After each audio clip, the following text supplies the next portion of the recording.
শোভাযাত্রার শুরু থাকবে, হেড থাকবে চারুকলার সামনে এবং টেল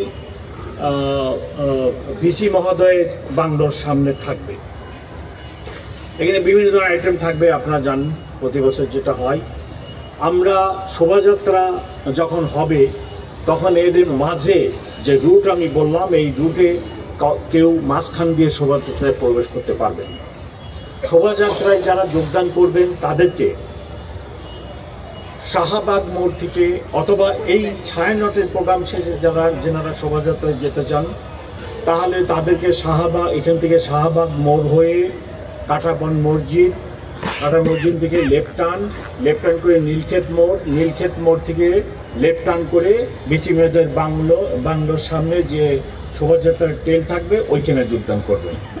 কেউ যদি ফার্মগেট থেকে আসেন তাহলে তাকে ফার্মগেট সোনারগাঁ নিয়ে আসে ওখানে স্লাইড রাইট টার্ন করে হাতিপুল হয়ে কাঁটাবন হয়ে একই রুটে বিচি মহোদয়ের বাংলোর সামনে টেলে যোগদান করবেন। কেউ যদি বাংলা মোটরের দিক থেকে আসে, বাংলা মোটর থেকে শাহবাগ মোড়ে আসবেন, আসে ওখানে রাইট টার্ন করে কাঁটাবন মসজিদে একই রুটে ওখানে যাবেন। পলাশির দিকে থেকে আসলে পলাশির মোড় হয়ে আসবেন, চাঙ্কাপুল থেকে আসলে পোলার রোড ওই দিক দিয়ে পলাশির মোড় হয়ে নীলক্ষেত মোড়ে এসে রাইট টার্ন করে ভিসি মহোদয়ের বাংলোর ওখানে যে ট্রেন ওইখানে যোগদান করবেন। এই হলো আমাদের শোভাযাত্রায় যোগদানের জন্য এই রুট নির্ধারণ করছি আমরা।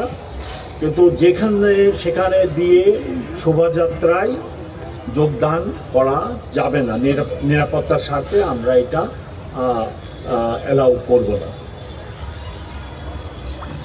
বাংলা নববর্ষ উদযাপনের দিন কতিপয় সড়কে যানবাহন চলাচল নিয়ন্ত্রণের লক্ষ্যে বিভিন্ন পয়েন্টে ডাইভারশন ব্যবস্থা থাকবে।